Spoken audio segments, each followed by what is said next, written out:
กราบสบายดีแล้วก็สวัสดีทุกคนที่กำลังติดตามพักชมนันยินดีต้อนรับสู่ซองอาคาน้อยคือวันนี้นะเราจะพาไปเบิงบริการของบ้านค่อยเนาะคือลืมบอกทุกคนเรามีบริการที่เป็นสัตว์นะไว้เนาะเลี้ยงไว้เนาะคือเวลาแบบมีแขกแล้วเวลามีโจรมันยังมาป่นเฮือนหรือว่า อันนั้นเนาะเข้ามาในบ้านแบบเฮ็ดบ่ดีมันอย่างนะเอาเจ้าตัวนั้นเป็นไรเนาะจะเป็นสัตว์ชนิดหนึ่งบ่แม่นหมาแน่นอนเนาะแต่ว่าจะเป็นสัตว์ประเภทน้อยๆหนึ่งตอนนี้เราสิไปเอาผลประโยชน์จากมันเนาะเขาถ้าเป็นสัตว์ชนิดใดก็ลองคอยท่านผู้ชมไปเบิ่งน้ำกันเลยคือลืมบอกเนาะตอนนี้เราเลี้ยงไว้ในห้องน้ำเนาะเวลามีโจรมันยังมาในบ้านสินะหรือว่ามาแบบอ้อมแอมเฮือนสินะมันเป็นไล่เลยเดี๋ยวสิพาไปเบิ่งกันทุกคนอาจจะเป็นสัตว์ชนิดใดตามย่อๆไปแล้วก็คือลืมบอกเนาะห้องน้ำบ้านค่อยเป็นห้องน้ำแบบบ้านๆเนาะมีบล็อกอย่างเดียวเพราะฉะนั้นแบบย่านบางคนไม่ใช่รังเกียจนะไม่ต้องรังเกียจเด้อไปเบิ่งน้ำกันละเป็น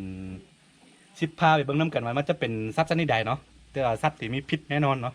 มีพิษให้แห้งอีหลีนี่ตอนนี้เขาสิไปเอาอาหารจากมันเนาะคือนอกจากที่เลี้ยงไว้เป็นบริการให้บ้านแล้วก็ยังเป็นมีผลประโยชน์ก็คือสามารถให้เขามีอาหารกินได้จากมันเนาะเขาสามารถเอาผลประโยชน์จากมันได้นะจะเป็นสัตว์ชนิดใดประเภทใดขอให้ทุกคนติดตามย่อๆไป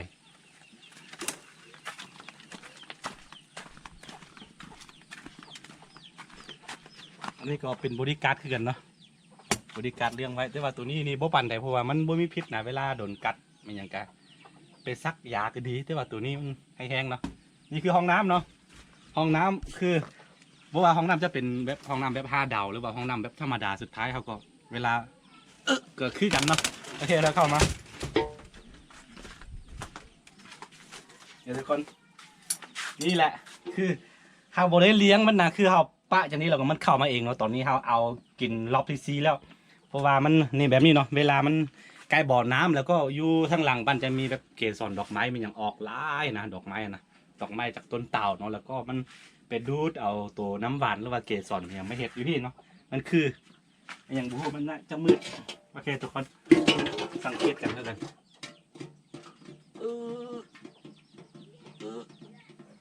ไอ้โอ้ลืมเอาไฟมาแปลคือตอนนี้เราจะให้ทุกคนไปเบิ่งกันเลยว่ามันเป็นสัตว์ประเภทใดเนาะคือบอกอย่างที่บอกไปเมื่อกี้เนาะจะเป็นสัตว์ที่มีพิษนะนอกจากที่เลี้ยงไว้เป็นบริการให้บ้านแล้วก็เป็นอาหารให้อีกโอเคตอนนี้เราจะเอาอาหารจากมันต้องป้องกันนิดนึงเพราะว่ามันสิบนเลือกว่าผู้ใดเป็นเจ้าของมันนะเวลามันดุเข้ามาเนาะโอเคเราไปเบิ่งกันเลยตามกล้องบูแมนนี่นี่คืออาหารสั้นดีของค่อยเนาะโอ้มันคือพึ่งเองพึ่งคือมันอยู่ใกล้น้ำแล้วก็มันกะแบบเดือนละเทื่อนะเดือนละครั้งนะเอากินมันได้เลยนี่ตัวนี้เขาสิเอาจากมันรู้สึกว่าน้ำหวานมันหลายเลยนี่แหละทุกคนเลยอาหารสั้นดีโอ้โห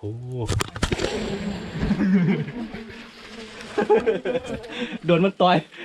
คือตอนนี้มันฝนตกแห้งเนาะเมื่อกี้นี่มันกล้องมันลนไปใส่น้ำผึ้งนะเปียกมัดโอเคตอนนี้เอามาตั้งตัวอีกทีนึงแล้วก็จะกลับไปเอามันอีกเนาะนี่แหละตอนนี้ฝนตกบูว่าเสียงมันจะได้ยินบ่เนาะท่านบ่ได้ยินแล้วก็ขอโทษขออภัยท่านทุกคนเข้าไปกันเลยนี่แหละทุกคนนี่คือทุกคนน้ำผึ้ง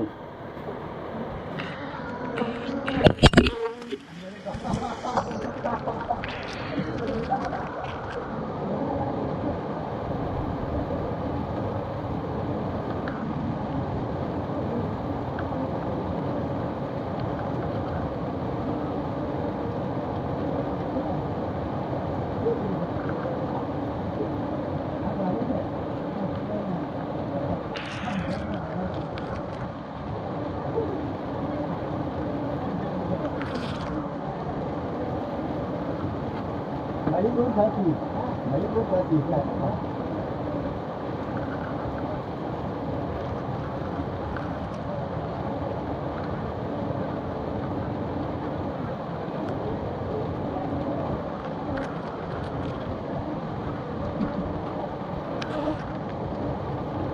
รถเปิดไปไหนเปิดอีกแล้วเข้าด้วยเข้าด้วยแบบเดี๋ยวครับนี่นะครับเตะเลยเป็นมีเจ้าอาจารย์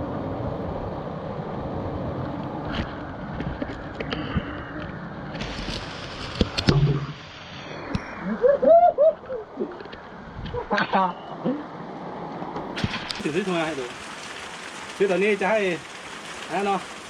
โดนมันต่อยไป2 ครั้งแล้วถ้าถือแล้วดูเขาจะมาเดี๋ยวอย่าง แล้วเดี๋ยวไง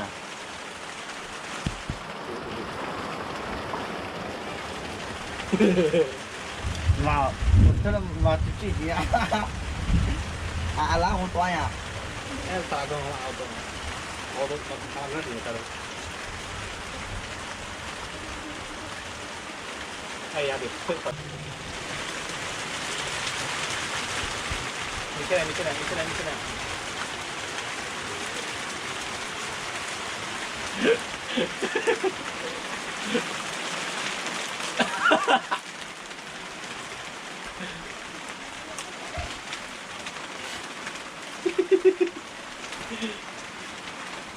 โอ้ยเนาะมันต้องเป็นผู้เจ้าของแล้วเดี๋ยวนี้ให้อะไรนะให้ลูกพี่เขาเป็นผู้จัดการให้อาม่าเขาเป็นผู้จัดการเนาะโดนมันกัดไป2 ครั้งแล้วได้ไหมเนี่ย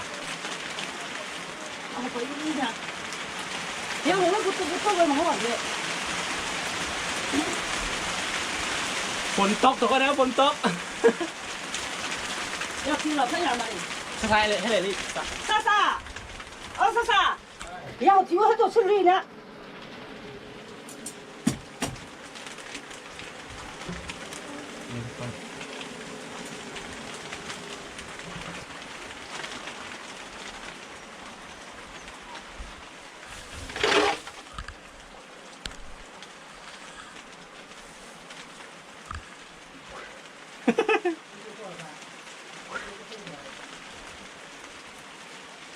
เป็นยังไงพี่เจ้า火鸡人啊，哦，好吧。ไม่มียังคือปกติเราเอาเดือนละครั้งแต่ว่าตอนนี้ไกลเดือนแล้วนะแต่มัน哎，你听了？你听他俩哦，嘎。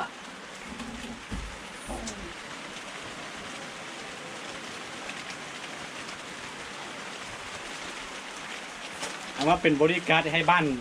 เจ้าของยังโดนมันกัด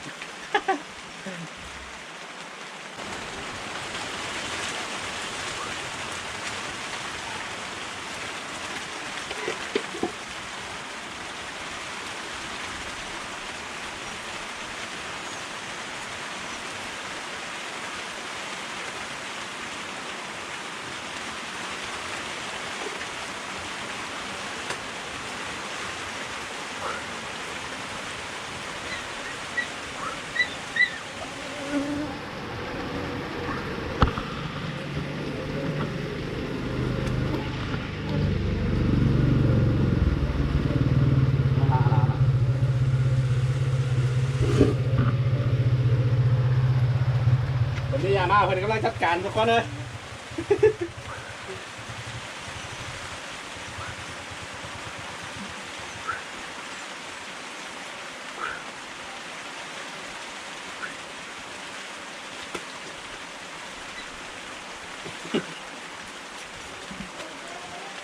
มันต้องอย่างอื่น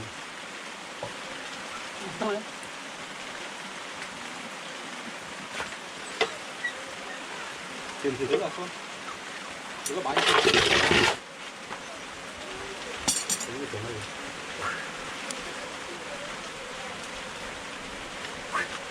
把鸡弄来这种。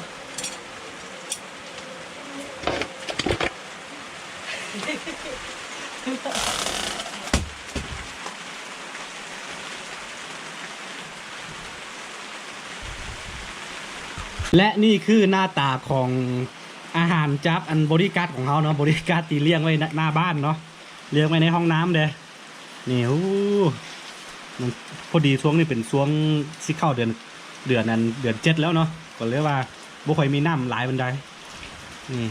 ดีเอาแต่ตอน2 อาทิตย์ที่แล้วนะพอดีเลยนี่แหละทุกคนคือคณะเราเป็นเจ้าของนะยังโดนมันกัดเลย โอ้บริการนี่ก็ได้บูฮูความโอเคตอนนี้เราซิมมือกันเนาะซิมก่อนโอ้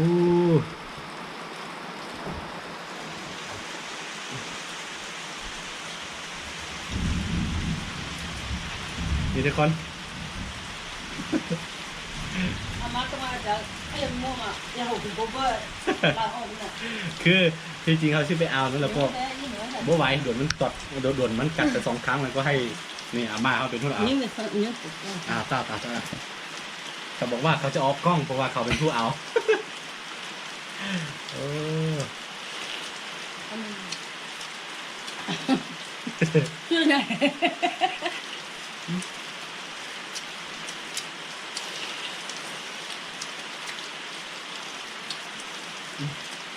โอ้สุดยอดทุกคนเลย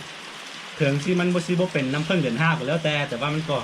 รสชาติของมันก็เป็นน้ำผึ้งที่ดีเนาะหวานๆคือผู้ใดอยากได้บริการนี่บ่ต้องเอาคนไปจ้างทุกคนเลย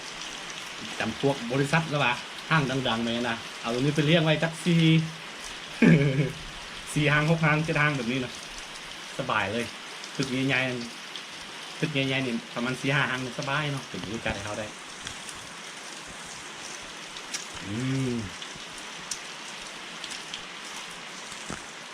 แต่ว่าเวลาโมโหขึ้นมาเนาะมันซีบอนั้น 那不叫那个老头，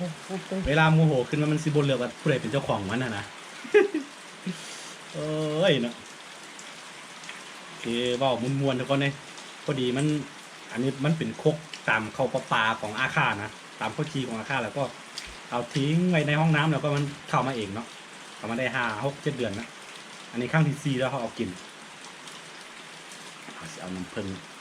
สดน้ำผึ้งเดือน 7พอดีวันนี้วันที่ไทยเป็นวันที่28 เดือนมิถุนายนเนาะ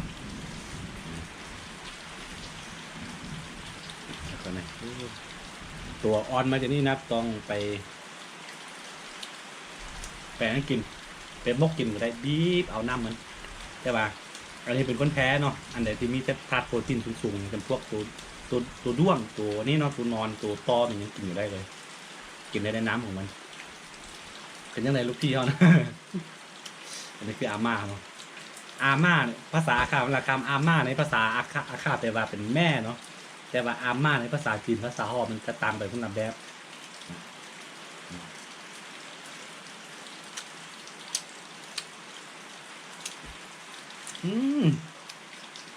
แล้วก็ตัวนี้เนาะตัวขี้ผึ้งมันฮอซิบอลทิมนะเขาจะไปต้มแล้วก็จะไปเห็ดเทียนก็ได้หรือว่าเวลาไปตำฮุกนะคือสาวพื้นเมืองเสาดอยเสาเขาเนี่ยก็จะพูดเนาะเวลาตำฮุกทอผ้านะเราจะเอาตัวนี้ไปทาให้มันดินไหลเวลาทอเนาะนี่คือภูมิปัญญาชาวบ้านที่สืบทอดมาจะเสื้อออกไปใส่แบบนี้ได้มันบ่ได้น้องต้องแบบพานกันตองคือจะไปต้มเนาะ还有东西，还有东西。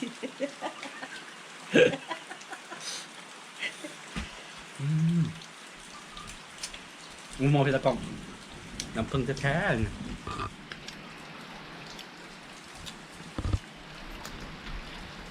สุดยอดเลยแซ่บอีหลีแบบนี้แหละทุกคนชีวิตมันนกนากอะตอนนี้ฝนตกเนาะคือแม่เกี่ยมไปตลาดอยู่จะไม่ได้ไปเสียเบิ้ง 别吃嘛，肯定好了， เป็นไง 吃鸟个呢，已经忙。 คือเขาอยากให้ท่านผู้ชมที่เข้ามาชมในซองอาคาน้อยเนาะคือได้ภาษาอาคาไปพร้อมนะหรือสปอร์ตคนที่แบบโมเมนต์พี่น้องอาคาเนาะถ้าเป็นพี่น้องอาคาก็จะพูดดีแล้วคือภาษาอาคาอันนี้ของอะไรเบียเนาะภาษาอาคาเอิ้นว่าเบีย แกเบียอื้อ แปลแปลว่าน้ำผึ้งแต่ว่าพี่น้องอาคาเขาพูดดีอยู่แล้วแต่ว่าพี่น้องคนเราคนไทยที่โมเมนต์คนอาคาเนาะได้เข้าใจกันเบียเนาะแปลแปลว่าน้ำผึ้งคันเบียเนี่ยแปลว่าพึ่งทั่วไปเลยนี่คือ รายการภาษาอาคาวรรณคำยอดน้ำผึ้งมันจะประกอบด้วยตัวเนาะลูกของมันแล้วก็ตัวนี้เนาะตัวนี้จะออกส้มๆนิดนึงแล้วก็จะออกจะมีน้ำหวานประกอบด้วย3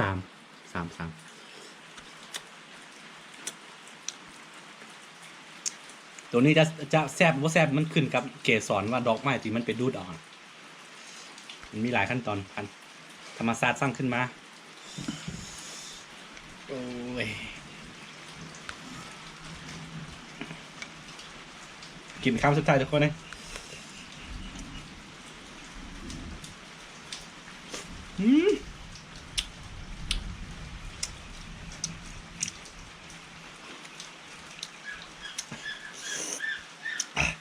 โอเคทุกคนอันนี้คือบริการบ้านค่อยเนาะคือเว่าแบบมวนๆขำๆซื่อๆเนาะจริงๆมันเข้ามาเองนะโอเคสำหรับคลิปนี้ก็ที่มีประมาณนี้เนาะกันผู้ใดมักแล้วก็อย่าลืมกดไลค์กดติดตามซองอาค่าน้อยเนาะเพื่อบ่ได้พลาดวิดีโอใหม่ๆจากซองอาค่าน้อยเนาะแล้วไว้เจอกันใหม่ในคลิปหน้าสำหรับคลิปนี้ไปก่อนทุกคนสบายดี